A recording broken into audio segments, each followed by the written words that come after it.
Good morning. It is January the 17th of the new year, 2017. My guest co-host today is Fraser Ramsey from Edinburgh Dusters, the company that likes to clean. That's Good morning. There he is. And you That's notice me. how he's really worked on that Scottish accent all his life, and he's really perfected. I think that, Certainly have. he says one word and you go, he must be from Edinburgh. Because now Edinburgh, do they have a different kind of an accent than, say, Glasgow or some other parts of Scotland? Yes, there's very many different types of accents all over Scotland. Depending, there's a kind of posh level. There's a more deeper. If you go further north, you will find the accent is quite thick, so it's almost really deep, but it's quite strong. So it's hard. Even I struggle to understand it. If you're the further north you go, like from Aberdeen upwards, it can be like the Shetland area, Shetland Isles, but even Glasgow's can be quite hard to understand sometimes. But and generally it's Scottish, but there's a lot of different levels, and some are hard to understand. Right. That same thing in America. I've been to places like Oklahoma once. I got out of the car and asked directions. I almost busted out laughing because the accent was so funny. I mean, to me, it sounded like a sitcom, like they were over the top. And maybe it was because I was a Yankee. I don't know. They were doing it for my sake. Okay. But it was that sort of a thing where the accent was almost unintelligible to decipher. And today on the SEO Tips Tuesday, we've because a quick jump from accents to SEO. We have to keep it on the channel. I mean, if Kelvin was here, and God bless him, Kelvin's busy house cleaning and getting things in a row. He had to phone me up for some tips on cleaning. I was quite impressed. Obviously didn't know he had to find his feather duster, but well, if it's available to have an expert, you always ask an expert. Like today, somebody asked me about their PDF files, and so they sent me an email instead of their nephew. I guess I'm the sharp knife in the drawer when it comes to file association. I don't know. Anyway, one of the things that we talked about today, and when I was doing the research, I went through Pinterest and I found a couple of really cool infographics about SEO. And the first one that I got is the 11 most common on-site SEO issues. And if you go to the show notes, which you can get to by going to theguyercookreport.podbean.com. There'll be a link there that goes straight to this file. And the first one there, 11 most common on-site SEO issues, and that link right there will result in you going to this graphic, okay? The number one thing, duplicate content.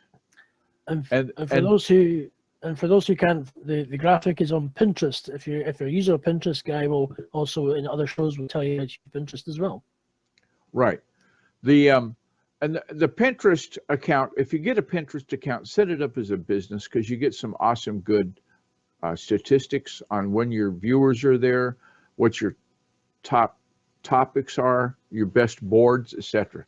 But anyway, and going back to this infographic, the number one biggest issue on your website is going to be duplicate content. So when we get done with the show today, you want to go to edinburghdusters.com and see if there's any duplicate content, because the facts are there. You got a 50-50 chance it's a coin toss. And go to that link when you get time and check all of the issues it says. Like maybe you have duplicate description tags. I've seen that on websites where they'll just make one description and they'll use it on every page, whether it's services, whether it's the contact page, whether it's the profile on their portfolio, they have the same description. And that can be confusing to a search engine bot because all he knows is what he sees and he can only see the text. He won't read the images. Make sure you're not using posts with low word count. Make sure that you don't have too many on-page links. It does you no good if you spend hundreds of dollars to build a website, to put a link on your page to send people away. What's the profit in that, Fraser? I mean, Exactly. that makes no sense to me. Why would you want them to go there if you're going to send them away? So that's the Exactly. first link that we got in the SEO. Look at those tips and measure your site's performance. Maybe you're hiring your SEO done. See if they've got all of these bases covered.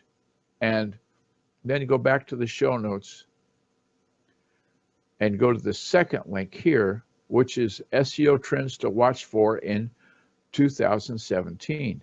And isn't it nice that it is 2017? We can go and look at that. All of these ideas are going to be what to watch for in 2017. I gave you a link to a collection of infographics. This one right here from Graphics for Less talks about, I think, some of the main big things that are going to happen this year. Schema markup, and you've heard me talk about schema, that's going to get more important than it already is. Okay? You go down there. Changes in the design of SERP, and if you're not sure, SERP is search engine results post or page. Maybe it's search engine results page, I guess.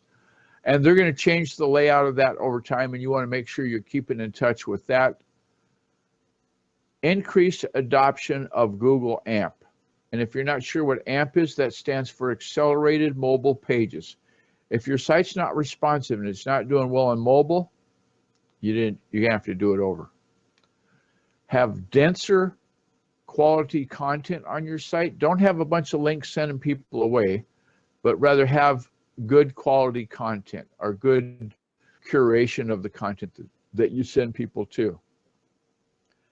And then find a way that you can join your personal branding and search engine optimization.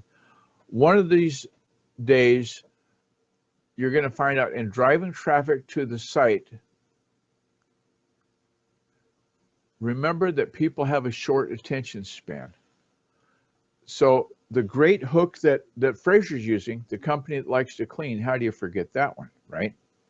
Because you want a company that likes to clean, so there you've done it. User experience optimization, make sure that the path for the user is good. And that's where I'm going to stop. That's enough of that infographic. Go into that link in the show notes, and it'll take you to this whole collection. And I'm going to risk it and say, you know, Fraser, I think there's a pearl in that oyster, and it's just a matter of somebody going in and finding it, and then being able to say, hey, he's right. Include. In the show notes, you'll see the shout outs, the thank yous to people like Fraser Ramsey. Thanks again, Fraser, for being our guest today.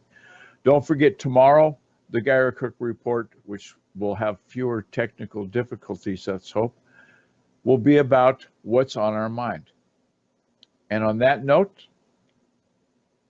thanks for watching. It's a wrap.